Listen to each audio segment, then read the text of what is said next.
네, 안녕하세요, 여러분. 현규쌤입니다. 자, 여러분, 이번 시간에는 이 사화 발생기 두 번째 시간입니다.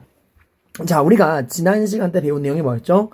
네, 일단 15세기 통치체제 정비기를 거쳐서 16세기 이제 훈구와 사림이 권력 쟁탈전을 벌이는 사화 발생기에 대해서 공부를 했었어요. 그러면서 이 사화 발생기, 훈구와 사림의 대립, 그리고 훈구와 사림이 어떠한 차이점이 있는가, 훈구와 사림에 대한 전체적인 비교를 했고요. 이 훈구와 사림이 격돌하는 네 번의 사화를 공부했죠. 연산군 때 조이제문이 시발점이 된 무오사화, 연산군의 친어머니인 패비윤씨의 죽음으로 촉발된 갑자사화, 그리고 이제 중종반정이 일어나고 중종이 자신을 왕으로 만들어준 반정공신 훈구들을 견제하기 위해 등용했던 사림의 대표 조광조, 그가 했던 개혁정책의 내용, 조광조의 개혁정책 내용 자체도 굉장히 중요합니다. 그리고 그러한 조광조의 개혁정책에 중종과 훈구들이 반발해서 일어난 김효사화, 그리고 명종 때 이 외척들의 싸움으로 일어났던 을사사화, 여기 네 번의 사화를 공부했어요. 그래서 조광조의 개혁정책이라든가 삼포해란, 을묘해변 이런 것들도 알아두셔야 됩니다. 자, 이렇게 네 번의 사화가 끝났는데 뚜껑을 열어보니 결국 최후의 승자는 누구였죠? 네, 사림이었어요. 네 번이나 깨졌네. 그럼 어떻게 해서 사림들은 네 번의 사화에서도 깨진 다음에 네 번의 사화에서 깨진 다음에 훈구를 이기고 끝끝내 권력을 잡을 수 있었느냐, 이 사림의 집권 비결에 대해서 한번 살펴보도록 하겠습니다. 사림이 네 번의 사화에서 깨지고 끝끝내 훈구를 이길 수 있던 비결 세 가지가 있는데 바로 유양소, 향약, 서원이에요. 자, 뭐라고요? 유양소, 향약, 서원, 이 세 가지가 있습니다. 자, 일단 이 각각에 대해서 여러분들이 이미 배웠던 내용이니까 다시 한번 간단하게 정리해 볼게요. 유양소는 누가 왜 만든 거죠? 일단 누가 만든 겁니까? 왕이 만들었나요? 수령이 만들었나요? 아니에요. 향촌사회, 지방 향촌사회의 그 사림들, 양반들이 만든 겁니다. 이걸 왜 만들었죠? 네, 처음 만든 거는 이 수령들을 도와주기 위해 만든 거예요.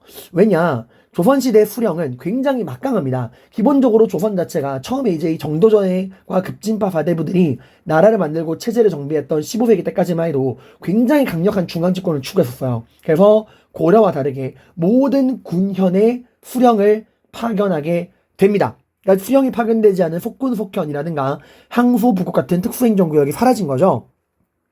근데 이 모든 군현에 파견된 수령 자체가 행정, 사법, 군사 모든 권한을 가지고 있는 너무나 막강한 존재예요. 행정, 사법, 군사 모든 거를 가지고 있는. 이러다 보니까 수령에 대한 견제가 안 되는 거야.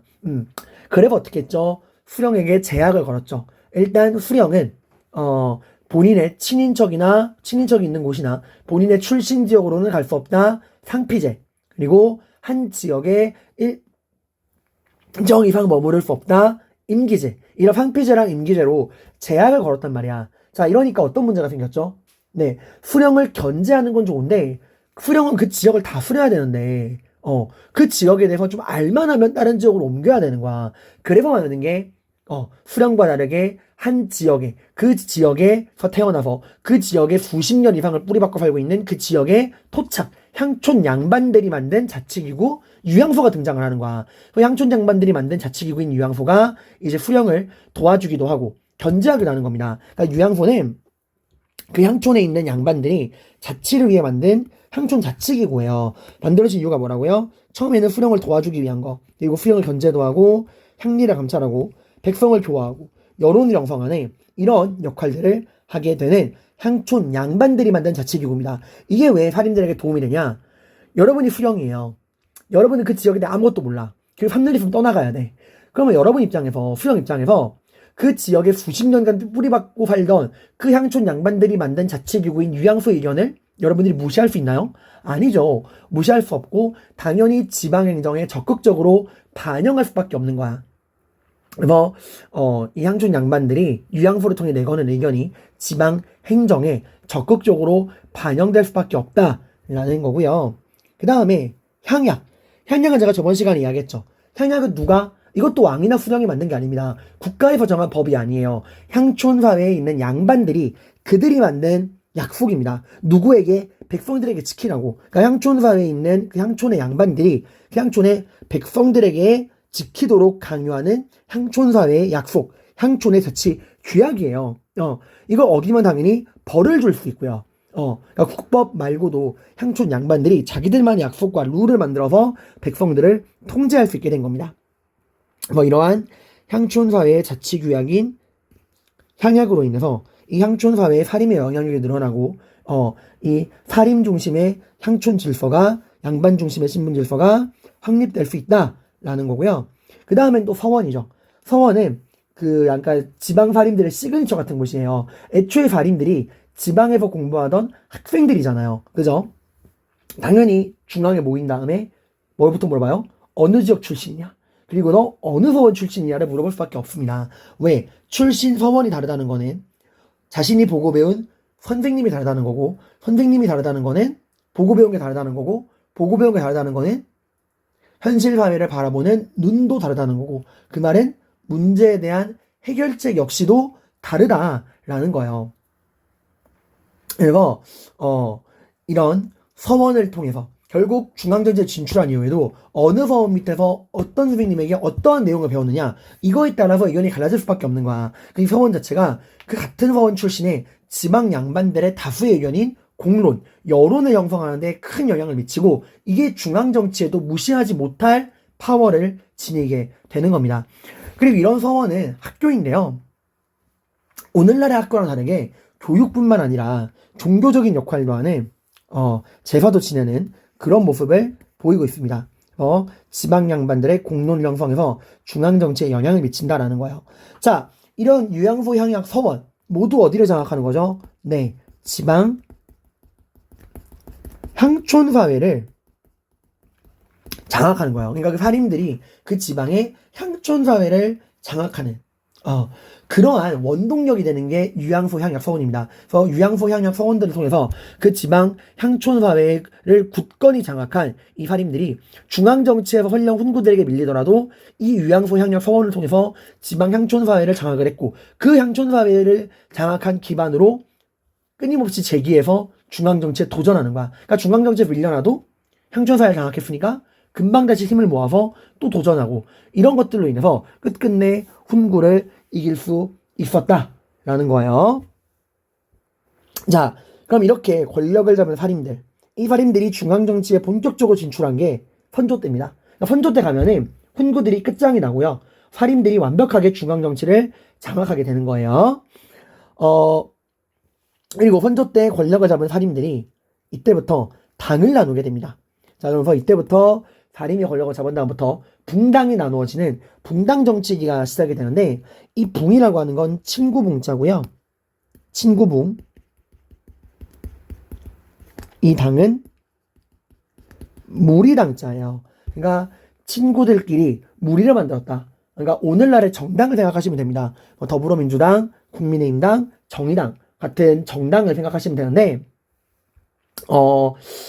여러분, 오늘날 정당이 왜 이렇게 다양하죠? 뭐가 다르니까? 생각이 다르니까. 뭐에 대한 생각? 현실 정치를 바라보는 그 생각이 다르니까 그거에 따라서 이제 다양한 정당들이 나눠지는 거잖아요. 조선시대 붕당도 마찬가지입니다. 조선시대에도 이렇게 살인들이 다양하게 붕당을 나누는 이유, 뭐가 다르니까? 정치에 대한 생각이 다르니까. 그러니까 본인과 같은 정치적 이념을 공유하는 사람들끼리 당을 만듭니다. 그래서 붕당이 성립되는 그 성격은 오늘날 정당과 마찬가지로 정치적인 성격이 굉장히 강해요. 정파적인 성격. 근데 오늘날의 정당이랑 조선시대 붕당이 다른 점은, 오늘날의 이제 정당은 정치적인 이념만으로 만들어지지만 조선시대 붕당은 이 정치적인 성격 말고도 학문적인 성격도 갖고 있습니다. 애초에 이 붕당이라고 하는 게 여러분 아시겠지만 지방에 있는 이 살인들이 원래 그 지방의 서원에서 공부하던 학생들이잖아요. 그러니까 당연히 중앙정치에 모인 다음에도 너 어느 서원에서 어느 선생님 밑에서 어떻게 배웠니? 너 어떠한 학문적 이념을 가지고 정치를 바라보니? 라고 서로 학문적인 공통으로 따지게 된단 말이야. 그래서 조선시대 붕당은 정치적인 성격, 이 정파적인 성격과 함께 학문적인 성격, 학파적 성격도 함께 가지고 있다. 이게 굉장히 중요한 내용입니다. 여러분들, 정파와 학파, 정치적 성격, 학문적 성격을 함께 가지고 있다라는 거예요.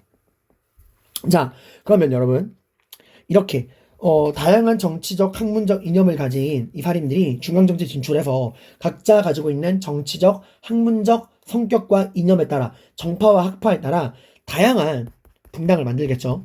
그리고 이런 다양한 분당들에 본인들이 가지고 있는 이 다양한 정치적 학문적 이념을 토대로 어떠한 문제에 관해서 그 문제에 대해서 여러 대안을 해결책을 낼 거 아니야, 그지? 그러면 이 각각의 분당이 제시한 다양한 해결책 중에 어떠한 분당의 해결책이 국가 정책으로 채택이 될까요?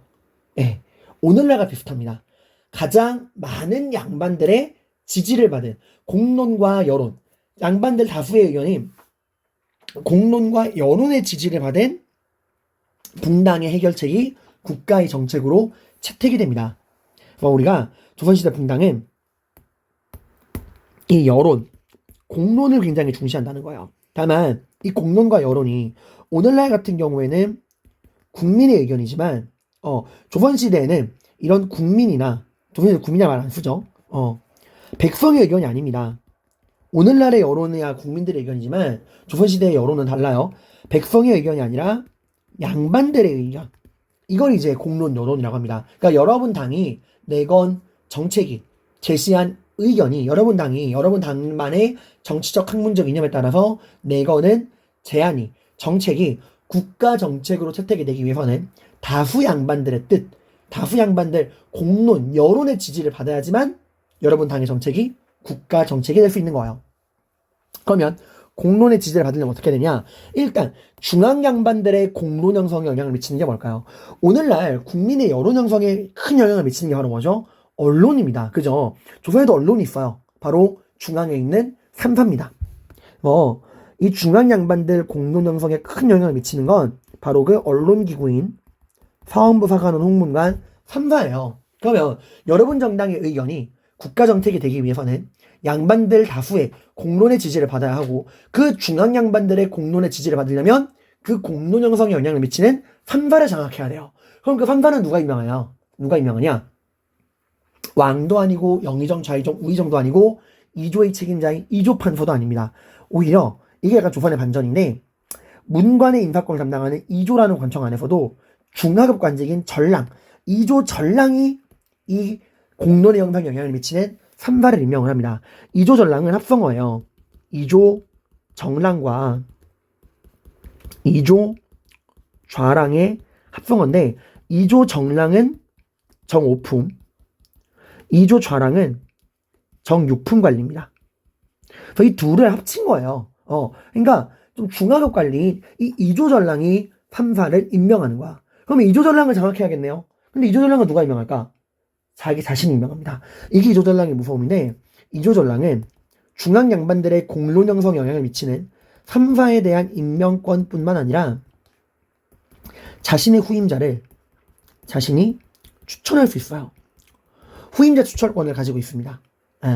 그래서 여러분 정당의 의견이 여러분 정당이 내건 의견이 국가 정책으로 채택되기 위해서는 양반들의 다수의 공론의 지지를 받아야 하고 그러려면은 공론의 형성에 영향을 미치는 중앙 삼사를 장악해야 하고 그 삼사를 임명하는 이조 전랑을 장악해야 되는 거야. 그래서 조선에서 우리가 분당이 나눠질 때 그 첫 번째 이유가 이 이조 전랑 이거를 이제 어느 정당에서 차지하느냐 요걸 가지고 싸우게 됩니다. 이조 전랑 어느 당에서 할 거냐.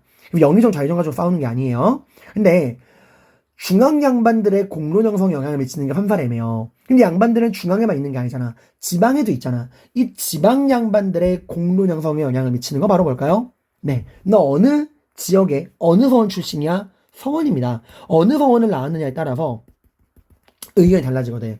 근데 얘들아, 예나 지금이나 학교에서 여러분들의 가치관 형성에 영향을 미치는 존재가 바로 뭐죠? 네, 교사예요, 여러분들.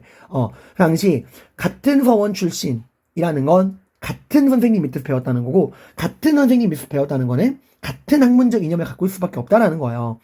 특히 그 조선에서는 교사의 권위가 굉장히 강했습니다. 군사부일체, 군주와 스승과 부모는 하나. 그래서 이 서원에 있는 그 지방 양반들의 여론 형성에 영향을 미치는 건 그 서원에 있는 살인들의 스승, 바로 산림이에요. 산림. 그래서 중앙 양반들의 공론 형성에는 언론기구인 3사가, 지방 양반들의 공론 형성에는 학교인 서원이 영향을 미치고, 그 3사는 이조전랑이, 서원에서는 산림이 중심이 된다라고 하는 거 여러분들이 알아두시기를 바랍니다. 그래서 조선 후기 탕평식을 시행하는 영조처럼 이 분당 정치 자체를 부정하는 사람들은 이 분당 정치의 근본 고리를 끊어내요. 이조전랑 약화, 3사 추천권 없애, 후임자 추천권 없애, 그리고 서원 폐쇄하고 그 서원에 있는 산림들의 권위 인정하지 않고, 이런 식으로 분당의 권위를 부정하는 모습을 보이게 됩니다. 자, 이렇게 공론을 중시하는 분당, 이렇게 다양한 분당들이 본인들의 정치적 학문적 이념에 따라서 다양한 분당들이 만들어지는데, 이러한 분당들은 뭘 중시하냐? 바로 공존. 너랑 나는 생각이 틀린 게 아니라 다른 거야 라고 하는 공존의 원칙을 굉장히 중시하게 됩니다. 자, 이렇게 해서 이번 시간에 이런 4번의 화와 무호갑자 기묘올사 4번의 화와 끝에 살인들이 끝끝내 훈구를 몰아내고 선조 때 중앙정치를 장악할 수 있던 비결, 바로 향촌사회를 장악했다. 그래서 향촌 양반들의 자치기구인 유양소, 향촌의 자치규약 향약, 그리고 학문을 연구하고 제사를 지내면서 지방 양반들의 공론 형성에 영향을 미치는 서원, 이런 식으로 유양소, 향약, 서원을 통해서 향촌 사회를 장악해서 살림이 승리했고요. 이 살림들이 중앙정치에 진출해서 분당을 결성했다. 성격, 정치적 성격, 학문적 성격. 그리고 이런 분당들은 결국 공론의 지지를 받는 분당이 권력을 장악했다. 그래서 중앙 양반들의 공론 형성에 영향을 미치는 3사와 그 3사를 임명하는 이조전랑이 굉장히 중요했고, 지방 양반들의 공론 형성에 영향을 미치는 서원과 그 서원에서 그 지방 양반들의 공론에 큰 영향을 미치는 산림이 굉장히 중요했다라는 거 여러분들이 알아두시면 됩니다. 자, 그래서 다음 시간부터는 여기 뒤에 나와 있는 탐구자료 여러분들이 읽어보시고요. 확실하게 읽어보셔야 돼요.